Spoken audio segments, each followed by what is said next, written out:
थे अभी और स्टेज पे आपको बताएंगे भी आगे कि उनकी लाइफ जर्नी है, उनकी लर्निंग क्या है। बट मुझे बुलाने के लिए, एक मौका देने के लिए, आपके साथ मुखातिब होके आपसे सीख सकूं, आपसे बात कर सकूं, इसके लिए बहुत बहुत धन्यवाद।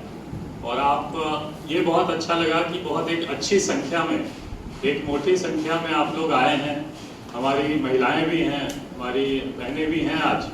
तो एक ये दिखाता है कि आपका सकारात्मक सोच फर्स्ट स्टेप तो है कि आप जब शिक्षण की बात आती है तो आप एक अच्छी संख्या में आके, इच्छा तो है कि हमें आगे जाना है शिक्षण में। तो ये देख के बहुत अच्छा लगा। 3-4 बातें मैं ब्रीफली कहना चाहूँगा, बाकी हमारे काफ़ी लर्नेड लोग हैं जो आपको और डिटेल्स में गाइडलाइंस देंगे। मैं जनरल 3-4 बातें आपके सामने रखना चाहूँगा। पहला तो जैसे कदम सर ने ऑलरेडी बताया कि इस प्रोग्राम का क्या उद्देश्य है, और ये एक बड़ा शिक्षण क्रांति का जो उन्होंने काफ़ी दिनों से मूवमेंट कर रहे, उसका एक ये पार्ट है, जिसमें पहले कुछ और समाज के भी लोगों को बुलाया इन्होंने। इसके पहले ही 14 तारीख को प्रोग्राम हुआ जिसमें मोस्टली जो वंचित समाज है, मातंग समाज हो गया, बौद्ध समाज हो गया, इन सबको बुलाया। आज मुस्लिम समाज के लोगों को बुलाया। तो इनका ध्यान है कि जो पुटिंग द लास्ट फर्स्ट, जैसे इंग्लिश में बोलते हैं, कि जो वंचित हैं, जिनकी रिप्रेजेंटेशन कम है, इनको और आगे ला के उनको पुश करके मोटिवेशन गाइडेंस दे पाए। तो बहुत अच्छा इनिशिएटिव है और उसके अंतर्गत ये आज का प्रोग्राम है। पर धीरे धीरे, जैसा कदम सर ने ऑलरेडी बताया कि देखिए, स्टूडेंट्स के लिए, कैंडिडेट्स के लिए कोई जात पात, कोई धर्म होता नहीं है। स्टूडेंट्स ही रहते हैं। बट क्योंकि अभी हम लोग अलग अलग समाज के लोगों को बुलाते हैं, बट ग्रेजुअली ये ओपन फॉर ऑल होगा। सब लोग मिलके, स्टूडेंट्स में कोई एक समाज, एक धर्म कुछ नहीं रहता। स्टूडेंट्स के जैसे ट्रीट हम लोग करेंगे। बट ये क्योंकि अभी अलग अलग को बुलाते हैं, फिर सबको एक साथ में मिला के बड़े तरीके से करेंगे, ऐसा आदरणीय कदम सर का भी प्लान है।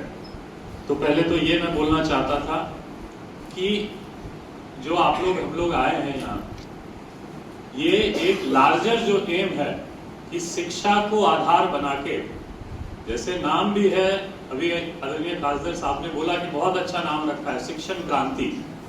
तो नाम से ही आपको थोड़ा क्लू लेना चाहिए कि आपकी लाइफ में और समाज के लिए, देश के लिए अगर कोई सच्ची क्रांति लानी है हमें, तो शिक्षा के थ्रू ही, जिसको बोलते हैं एडुकेशन के थ्रू ही हम ला सकते हैं। यही एक श्योर शॉर्ट मीडियम है।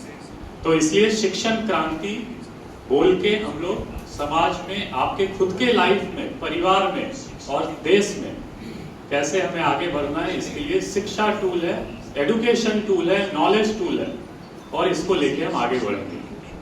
तो आप लोग आए हैं, इसके लिए बहुत बहुत स्वागत आपका। दूसरा जो मैं अब बात बोलना चाहता कि देखिए, एडुकेशन का इंपॉर्टेंस पे हम लोग बात करते हैं। आप लोग आए हैं तो आपको जरूर पता है कि एडुकेशन इंपॉर्टेंट है। बट और मैं थोड़ा सा इसमें आपको बताना चाहता कि एक्चुअली क्या इंपॉर्टेंस होता। देखिए, एडुकेशन का इंपॉर्टेंस आपको इस्लामिक तरीके से भी बताया जा सकता है कि इस्लाम में जो इल्म बोलते हैं, एडुकेशन, नॉलेज, उसका क्या इंपॉर्टेंस है, दीन में क्या बताया गया है, उसके साथ ही दुनियादारी के लिए भी एडुकेशन का क्या इंपॉर्टेंस है। तो जो मौलाना साहब हैं, जो इस्लाम जानते हैं, वो आपको ज़्यादा अच्छे से बताएंगे कि इस्लाम में पर्टिकुलरली एडुकेशन का कितना महत्व दिया गया है, इल्म को किस दर्जे का महत्व दिया गया है, ये आपको बताएंगे। इसमें मैं भी 1-2 बातें बोल सकता, बट मुझे लगता है वो ज़्यादा अच्छे से बताएंगे। बट जो एक चीज़ मैं बोलना चाहता हूँ कि इस्लाम में पर्टिकुलरली, जैसे बाकी सब हम लोग बोलते हैं कि राइट टू एडुकेशन, हमारा शिक्षा अधिकार है, बट इस्लाम में पर्टिकुलरली बोला गया है कि एडुकेशन ऑब्लिगेशन है। अगर आपको करना है तो ये आपकी जिम्मेवारी है कि हमें एडुकेट होना है। तो ये इस तरह की आपको एक जिम्मेदारी दी गई है कि अब अगर आपको सच्चे में अगर फॉलो करना है इस्लाम, तो सबसे पहले आपको नॉलेज को, उसमें नॉलेज बताया गया था, उस टाइम डिग्रीज नहीं होती थी, तो इल्म बताया गया है, नॉलेज। तो उसके लिए नॉलेज को बहुत इंपॉर्टेंट दिया गया है, बहुत बार कुरान शरीफ में और हादिस में भी बहुत मेंशन है कि इल्म का कितना इंपॉर्टेंस है। तो आई एम श्योर आपके मौलाना साहब या जो जानते हैं उसमें और डीप में और अच्छे से आपको बताएंगे। बट मेरा जो उद्देश्य है, मेरा कहना है कि देखिए, हर एक चीज को सिर्फ इस्लाम में बोला गया है तभी करना है, ये भी ठीक नहीं है। ये आपको जो दुनियादारी है, आपकी पर्सनल अंडरस्टैंडिंग के लिए भी, आपकी पर्सनल ग्रोथ के लिए भी जो जरूरी है, जो कॉमन सेंस है, वो मैं आपको ज्यादा इम्फेसिस करके बताऊंगा, क्योंकि वो मेरा एरिया है। प्रशासन का एरिया हो, दुनियादारी का एरिया हो, तो वो मैं आपको और ज्यादा अच्छे से बताना चाहूंगा। उसमें क्या है, देखिए, सबसे पहले हमें ध्यान देना चाहिए कि हम लोग सब यहाँ कोई श्रीमंत घर से नहीं, छोटे छोटे हम लोग तबके से, छोटे छोटे घर से, छोटे समाज से। तो सबसे पहले हमें ध्यान देना चाहिए कि हमारी खुद की भी फाइनेंशियल स्टेबिलिटी हो। खुद की फाइनेंशियल स्टेबिलिटी के लिए क्या जरूरी है कि एक जो सिस्टमेटाइज्ड एजुकेशन है, जो फॉर्मल एजुकेशन है, वो बेसिक एजुकेशन तो आपको लेना चाहिए। उसके बाद फिर आप किस एरिया में जाना चाहते, एजुकेशन में जाना चाहते, स्पोर्ट्स में जाना चाहते, एकेडमिक्स में जाना चाहते, प्रशासन में आना चाहते, उस सब में फिर आप चूज करके जा सकते हैं, आप अपने इंटरेस्ट से, अपनी कैपेबिलिटी के हिसाब से। But basic level of education ये कंपलसरी, ये अगर आपको अच्छे तरीके से जीना है तो ये कंपलसरी। चाहे किसी, इनफैक्ट आप पॉलिटिक्स में भी जाना चाहते हैं तो बेसिक एक अंडरस्टैंडिंग एजुकेशन की बहुत कंपलसरी है, क्योंकि अभी के पॉलिटिक्स में और धीरे धीरे आगे की जो पॉलिटिक्स होगी उसमें और भी चेंजेस होंगे। लोगों की एक्सपेक्टेशन, उम्मीद बहुत बढ़ गई है पॉलिटिक्स में भी। आई एम श्योर खासदार साहब बताएंगे आपको और अच्छे से इस पर। बट मेरा कहना है कि किसी भी एरिया में जाए, कोई भी फील्ड अगर हम लोग चुनेंगे, तो आपको basic level of education, understanding, दुनिया में क्या चल रहा है, क्या बेस्ट प्रैक्टिसेस हैं सब जगह, ये जानने के लिए basic level of education compulsory है। और आज का बेसिक लेवल ऑफ एजुकेशन 10वीं नहीं है।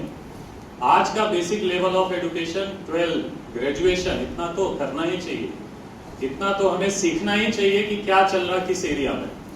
तो इसलिए बेसिक लेवल ऑफ एजुकेशन, अच्छी एजुकेशन करने के लिए हमें इस जो अभी आपका फाउंडेशनल ईयर है, आपके पूरे लाइफ का, मुझे लगता है कि ये फाउंडेशनल ईयर्स है, जो 15 से 25-30 का ये जो वय होता है, उम्र है, ये आपकी पूरी लाइफ का फाउंडेशन डिसाइड करता है, पूरे करियर का। तो ये फाउंडेशनल ईयर में एकदम प्राइम फोकस हमें एजुकेशन पे करना चाहिए, हमारे यूथ को। हमारी देश जो है, हमारा देश एक यूथफुल कंट्री है। अभी बोलते हैं 65% ऑफ पॉपुलेशन 35 ईयर्स से कम के हैं। तो ये यूथफुल कंट्री में अगर सही डायरेक्शन में एजुकेशन पे फोकस करके हम अच्छे डायरेक्शन में नहीं गए, तो एक इंग्लिश में टर्म है डेमोग्राफिक डिविडेंड, ये डेमोग्राफिक डिजास्टर हो जाता है। जब बहुत सारा तबका बिना एजुकेशन के, बिना अच्छे स्किल के, बिना अच्छी ट्रेनिंग का रहेगा, तो देश कभी आगे नहीं जा सकता, समाज भी कभी आगे नहीं जा सकता, हमारे जो आपके परिवार हैं ये भी आगे नहीं जाएंगे। तो 3 लेवल पर सोचिए। पहले आपकी खुद के लेवल पे कि आपका मैक्सिमम पोटेंशियल कब यूज